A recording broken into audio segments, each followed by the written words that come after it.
नमस्कार, स्वागत है आपका इंडिया न्यूज़ इन खबर में और मैं हूं मनोज कुमार।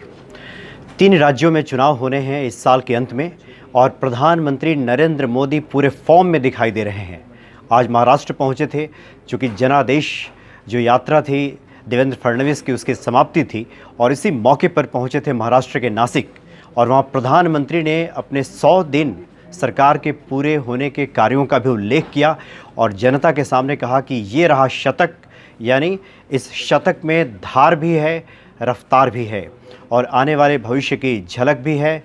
विश्व की भी उन्होंने बातें की। उन्होंने बड़े ही साफ सुथरे शब्दों में अपने दृष्टिकोण को वहाँ पे व्यक्त किया। उन्होंने कहा कि पहले शतक में देश, समाज और दुनिया में नए भारत के दृष्टिकोण की झलक है, कठिन चुनौतियों से टक्कर की ललक है, विकास का जोश भी है और भारत की वैश्विक ताकत का संदेश भी है।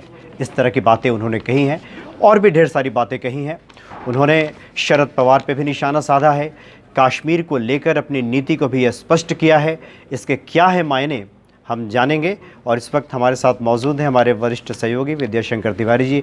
विद्याशंकर तिवारी जी, काफ़ी जोश में प्रधानमंत्री दिखाई दिए थे, कुछ नई बातें कहीं या जो प्रधानमंत्री का पैटर्न है, जिस अंदाज में बात करते हैं, उसी की झलक वहाँ देखने को मिली?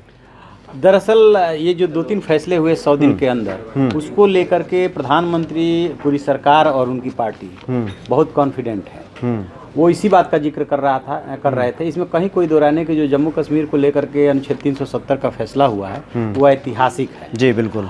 तो उसी ऐतिहासिकता का जिक्र कर रहे थे। 3 तलाक बिल को लेकर के जो बिल पास हुआ है, ख़त्म किया गया है उसको, वो भी काम ऐतिहासिक है। इसके अलावा किसानों मजदूरों के लिए जो पेंशन योजना शुरू की थी वो भी बहुत बड़ा काम है। बहुत सारे डिसीजंस लिए हैं। नए एक्ट को जो परिवहन से रिलेटेड नितिन गडकरी इसको बहुत बड़ी बात मान रहे हैं। तो जो ये 100 दिन के अंदर फैसले हुए हैं उसमें सबसे बड़ा काम है तो जम्मू कश्मीर से अनुच्छेद 370 का बिल्कुल उसी की तरफ वो इशारा कर रहे थे। और चूंकि ये चुनाव है तो चुनाव में सब कुछ चलता है। शरद पवार के घर में जा करके उनको ललकारना कि पवार साहब बहुत अनुभवी नेता है लेकिन उनको पाकिस्तान अच्छा लगता है, सीधे सीधे संदेश है। बड़ा ही उन्होंने खूबसूरत तरीके से तंज किया। एक बड़ा खूबसूरत का एक गाने का खूबसूरत सा लाइन था, बेबी को बेस पसंद है। उसी प्रकार से उन्होंने कहा कि शरद पवार को पाकिस्तान पसंद है।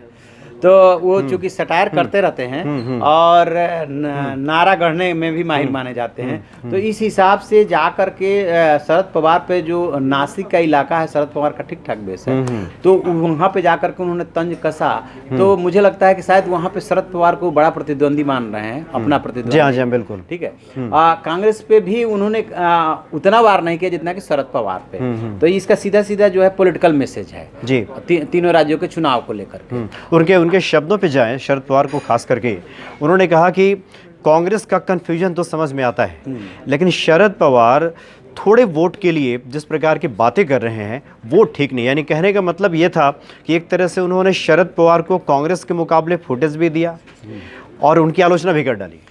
आपको याद दिलाऊं कि शरद पवार को लेकर के प्रधानमंत्री को थोड़ा सॉफ्ट कॉर्नर रहा है। बीच बीच में वो उनकी तारीफ भी करते रहे और शरद पवार ने भी प्रधानमंत्री नरेंद्र मोदी की तारीफ की बिल्कुल और ये भी बात बोली थी कि हमें सिर्फ आलोचना ही नहीं करनी चाहिए। और कई बातें उन्होंने शरद पवार ने बोली थी पीएम मोदी के बारे में।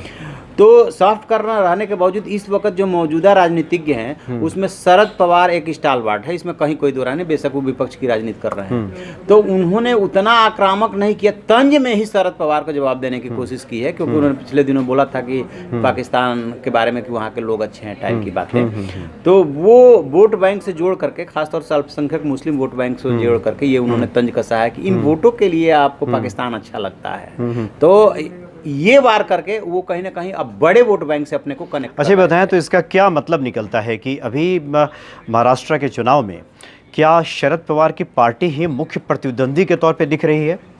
नहीं, ऐसा नहीं है। बेल्ट है वहाँ पे कुछ, जहाँ से बारामती, पुणे वगैरह में कुछ बेल्ट में एनसीपी ज़्यादा मजबूत है और कुछ में कांग्रेस की अच्छी स्थिति है। तो एनसीपी, चूंकि शरद पवार महाराष्ट्र के ही नेता माने जाते हैं और ज़्यादातर उनका जो प्रभाव है वो महाराष्ट्र में है या आसपास के राज्यों में थोड़ा बहुत है। तो इस नाते वो वहाँ के छत्रप है। बाद में वो कांग्रेस से अलग हुए हैं सोनिया गांधी को प्रधानमंत्री बनाने के मुद्दे पे। तो मेन महाराष्ट्र का जो नेता है वो शरद पवार ही तो है। कांग्रेस में तो कोई वैसे बड़ा नेता दिख नहीं रहा, जैसे मिलिंद देवड़ा वहाँ पे हैं तो वो तो अभी बच्चे हैं, ठीक है, बिल्कुल। कृपा शंकर सिंह अलग ही हो गए। तो इस नाते शायद महाराष्ट्र का बड़ा नेता होने के नाते उन पे वार किया होगा, क्योंकि दोनों मिलकर चुनाव लड़ रहे हैं ना, कांग्रेस और एनसीपी। एक महत्वपूर्ण और उन्होंने जिक्र किया, चूंकि 50,000 मवेशियों का जो टीकाकरण हुआ है महाराष्ट्र में, तो उन्होंने कहा कि विपक्ष जो आलोचना कर रहा है उनको ये समझना चाहिए कि ये जो मवेशी हैं ये वोट नहीं डालते। ये भी एक बहुत मजबूत उन्होंने तंज कसा है विपक्ष पे। हाँ, आपको मथुरा के उनके कार्यक्रम की याद दिलाऊं, जब उन्होंने कहा कि कुछ गाय और ओम शब्द आते ही कुछ लोग को दर्द होने लगता है, तो इसमें कहीं कोई दोहराने की बीजेपी के एजेंडे में गाय और जानवर पशु चारागाह ऊपर है, ठीक है। तो वो जो वहाँ पे टीकाकरण का अभियान चला है उसके बहुत अच्छे रिजल्ट आए हैं, ऐसा बताया जा रहा है, क्योंकि जानवर को जो ये पशु होते हैं इनका जीडीपी में अपना अलग कंट्रीब्यूशन है, ठीक है। तो बैलेंस करने के लिए भी और खेती बाड़ी के हिसाब से भी उनका अपना कंट्रीब्यूशन है, और उस नाते टीकाकरण करके और उनको रोगों से बचाने और मरने से बचाने के लिए अच्छा खासा अभियान चला है। तो वो शायद इस पे वार कर रहे थे कि हमारी सरकार देखिए पशुओं को लेकर के भी चिंतित है, संवेदनशील है, और इनको इस बात का महत्व समझ में नहीं आता है, जबकि हमारी अर्थव्यवस्था में और हमारे जीवन में जी हाँ बिल्कुल पशुधन का काफी महत्व है। जी, एक और बात प्रधानमंत्री ने कही, देवेंद्र फडणवीस को लेकर के कई तरह का अटकलों का बाजार गर्म था, मुख्यमंत्री रहेंगे नहीं रहेंगे, अगली पारी उनको मिलेगी नहीं मिलेगी। एक तरह से प्रधानमंत्री ने उनकी तारीफ की, उन्होंने कहा कि देवेंद्र फडणवीस ने बहुमत की सरकार, बहुमत चूँकि पार्टी को नहीं मिली थी, उसके बावजूद भी जिस प्रकार से उन्होंने सफल संचालन किया है सरकार का, तो काबिल तारीफ है, प्रधानमंत्री ने कहा है। तो क्या माना जाए कि एक तरह से ये फडणवीस को जीवन दान मिल गया है? फडणवीस आप कह सकते हैं कि एक तरह से उनके ब्लू वाइड है। आप देख रहे होंगे कि धर्मेंद्र प्रधान और पीयूष गोयल वगैरह का जैसे केंद्र में महत्ता मिलती है, ठीक उसी तरह से वो यंगस्टर्स जो थोड़ा यंग हैं कंपैरेटिवली, उनको ज़्यादा महत्व देते हैं। तो फडणवीस उस पैरामीटर पे खरे उतरे, और उस संकेतों में कहीं ना कहीं शिवसेना को भी जवाब दे रहे थे, क्योंकि मुझे याद है लोकसभा चुनाव से पहले जब पार्टी अध्यक्ष अमित शाह मातोश्री पहुंचे थे और उद्धव ठाकरे से जो शिवसेना प्रमुख है कड़वाहटों को खत्म करने के लिए जो समझौता हुआ था, उसमें कहते हैं कि ये बात आई थी कि एक तो 50-50 का रहेगा शेयर सीटों में, और दूसरा जो है हमारा भी मुख्यमंत्री होगा। तो उसमें ये कहते हैं कि शायद 2.5 साल का फार्मूला निकाला गया था। अब पता नहीं कितना सही है कितना गलत है, क्योंकि कोई अपने औपचारिक तौर पे तो बोला नहीं था। अब क्या हुआ कि सीटों को बंटवारे को लेकर के दोनों में थोड़ा तनाव हो गया है।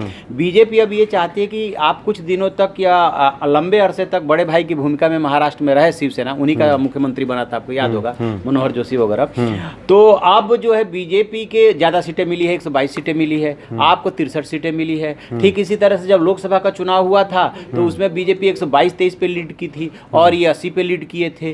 तो अब वहां पे जो झगड़ा है वो शिवसेना कहती है चलो बड़ा भाई नहीं तो कम से कम मुझे 50-50 तो दो। शिवसेना 135 मांग रही है और ये किसी भी सूरत में शिवसेना को 120 से ज्यादा देने को तैयार नहीं है और अपने 155-150 के आसपास लड़ना चाहते हैं। तो वो साफ साफ संकेत भी दिया जा रहा है कि देखिए आप हमारे सहयोगी, हम इसका आदर करते हैं, नहीं तो हमारे पास अकेले जाने का भी रास्ता है। 2014 में विधानसभा चुनाव अकेले लड़ चुके हैं। देवेंद्र फडणवीस की तारीफ जो है इससे भी जोड़ के देखा जा सकता है, और जब चुनाव लड़ना है तो जिसने भी सरकार को लीड किया उसकी तारीफ तो करनी ही होगी, ये जो कि मजबूरी भी है और ये आवश्यकता भी है वहाँ की। आखिरी सवाल, और प्रधानमंत्री के शब्दों की एक बार फिर से हम जिक्र करेंगे। प्रधानमंत्री ने कहा कि यह रहा हमारा पहला शतक, धार भी है, रफ्तार भी है, विकास का जोश भी है और भविष्य की झलक भी है। महाराष्ट्र की जनता प्रधानमंत्री के इन वक्तव्यों से अपने आप को कितना जोड़ के देखेगी या जुड़ा महसूस करेगी? देखिए इसमें तो कहीं कोई दोहराने की, चूंकि कश्मीर का इशू जो है भावनात्मक है तो इसलिए वो पूरा देश उससे जुड़ जाता है और महाराष्ट्र गुजरात से लगती हुई सीमा है तो उसका भी फर्क पड़ता है। लेकिन जहां दो ऐसी समस्याएं हैं इस वक्त देश में जिसको लेकर के लोग परेशान हैं और इसका कहीं ना कहीं माइनस पॉइंट है सरकार के लिए। एक तो ये जो मंदी है, मंदी ने जो दस्तक और आहट दी है इसका असर नीचे तक हुआ है। अभी मैं एक रिपोर्ट पढ़ रहा था, उसमें ये देख रहा था कि मनरेगा में बहुत कम लोग हैं जिनको 100 दिन का रोजगार मिलता है, यानी कि रोजगार भी नहीं मिल पा रहा। तो सबसे बड़ी समस्या रोजगार की है। 45 साल में कहते हैं कि पहली बार ऐसा हुआ कि इतने ज्यादा लोग बेरोजगार हैं और इस मंदी के बाद और बेरोजगारी बढ़ रही है। तो एक तो ये भारी रहा है सरकार के लिए, और दूसरा ये जो नया MV act, motor vehicle act लागू हुआ है, जो जुर्माने की रकम है उसको लेकर के पूरे देश में नाराजगी है कि एक तो रोजगार नहीं है, मंदी है, और दूसरी तरफ आप इतना जुर्माना लाद रहे हो। अब आज रिकॉर्ड जो है एक ट्रक पे 7 लाख की 5 लाख का जुर्माना पैमाना हो गया था। कुछ लोग इसको दमनकारी नीति बताते हैं। दमनकारी नीति बताते हैं। तो उसी कड़ी में कई राज्य यानी कि बीजेपी शासित राज्य भी पीछे हटे। सबसे पहले तो गुजरात ही पीछे हटा और झारखंड भी पीछे हट रहा है। तो कई राज्य पीछे हट रहे हैं। मध्य प्रदेश, राजस्थान, हाँ, जो भी जहाँ विपक्ष की सरकार है वो तो पीछे हट ही रही है, इनकी भी सरकारें पीछे हट रही है। उड़ीसा, तो इसका असर रहेगा, इसका असर दिखेगा, क्योंकि जब लोग जो भूख होती है ना वो भावनाओं पे भी भारी पड़ती है। वहाँ पे भावनाओं से काम नहीं चलता है। बिल्कुल। तो निश्चित तौर पे प्रधानमंत्री ने एक बेहतर तस्वीर पेश करने की कोशिश ज़रूर की है महाराष्ट्र में, और प्रधानमंत्री का अपना एक अनोखा अंदाज है, चुटीला अंदाज है, व्यंग्यबान चलाते हैं और विपक्षियों पे उन्होंने व्यंग्यबान चलाया भी है। लेकिन जैसा कि विजय शंकर तिवारी जी बता रहे हैं, जब तक एक संपूर्ण विकास, जिसमें इन तमाम विकास के साथ साथ जो मूलभूत आवश्यकता है लोगों की, यानी लोगों को रोज़गार मिले, मंदी से छुटकारा मिले, और जिस प्रकार विपक्ष निशाना साध रहा है उसको बैलेंस करने की, संतुलित करने की बहुत आवश्यकता है सरकार को। तभी शायद लोग ज़्यादा जुड़ाव महसूस करेंगे। फिलहाल इतना ही। नमस्कार। इन खबर चैनल को सब्सक्राइब करें और बेल आइकन दबाना ना भूलें।